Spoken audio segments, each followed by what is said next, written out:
Goldilocks and the Three Dinosaurs, written and illustrated by Mo Willems.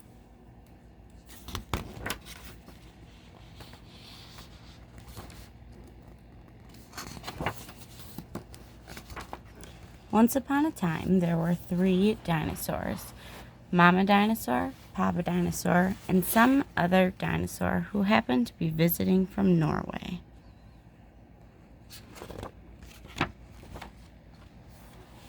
One day, for no particular reason, the 3 dinosaurs made up their beds, positioned their chairs just so, and cooked 3 bowls of delicious chocolate pudding at varying temperatures.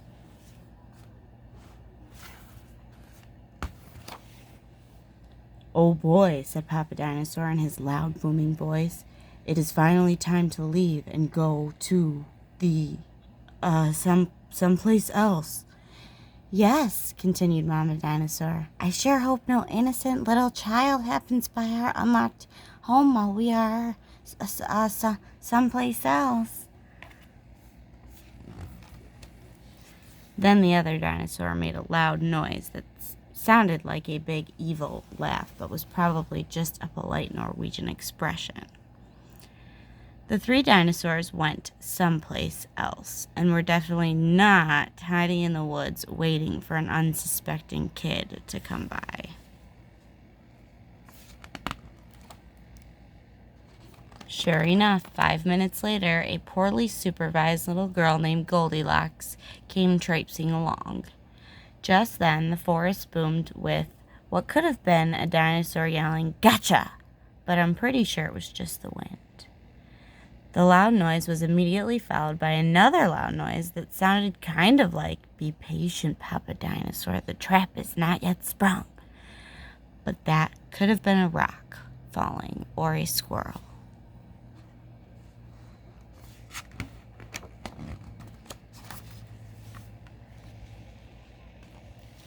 Either way, Goldilocks was not one to listen to anyone or anything. For example, Goldilocks never listened to warnings about the dangers of barging into strange, enormous houses. So as soon as Goldilocks came across a strange, enormous house, she just barged right in.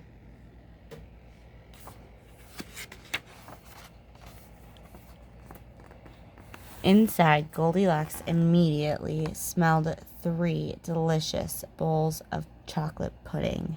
Said Goldilocks, "that chocolate pudding smells delicious. If only I could climb way up to the top of that counter."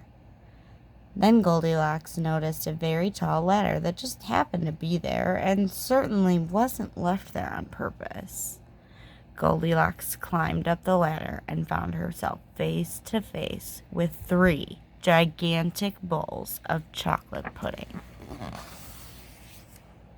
The first bowl of chocolate pudding was too hot, but Goldilocks ate it all anyway because, hey, it's chocolate pudding, right? The second bowl of chocolate pudding was too cold, but who cares about temperature when you've got a big bowl of chocolate pudding? Not her. The third bowl of chocolate pudding was just right, but Goldilocks was on such a roll by now, she hardly noticed. Soon, Goldilocks was stuffed like one of those delicious chocolate-filled little girl bonbons, which, by the way, are totally not the favorite things in the whole world for hungry dinosaurs. Tired and groggy, Goldilocks noticed 3 chairs in the living room, so she climbed down the ladder and walked out of the kitchen. The first chair was too tall. The second chair was too tall. But the third chair was too tall. Goldilocks wasn't going to climb that high just to sit in some chair, so she hiked over to the bedroom. When she got there, Goldilocks noticed that the beds were also gigantically big. "What is going on around here?" groaned the exhausted girl. "The bears that live here must be nuts." Just then, the room filled with a loud booming noise that was either a passing truck or a dinosaur gloating. "A few more minutes and she'll be asleep. Delicious chocolate-filled little bonbon girls are yummier when they're rested." Even a little girl who never listens to anyone or anything, had to hear that. Goldilocks took a minute to stop and think, which was longer than she was used to stopping and thinking. Hey, she told herself, this isn't some bear's house. This is a dinosaur's house. Say what you want about Goldilocks, but she was no fool. As quickly as she could, she ran out the back door and got out of there. Suddenly, a loud plane flew by, which pretty much sounded like a trio of dinosaurs yelling, "Now, charge!" or the Norwegian expression for chewy bonbon time. Suddenly and completely coincidentally, the 3 dinosaurs rushed to the front door. But they were too late. Goldilocks was gone, and all that was left in the house were 3 disappointed dinosaurs. The end. The moral of the story, if you ever find yourself in the wrong story, leave.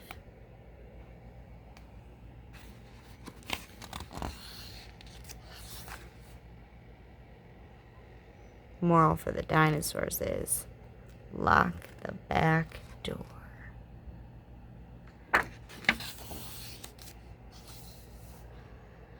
Read by Carmen Irace, given permission by HarperCollins Publishers.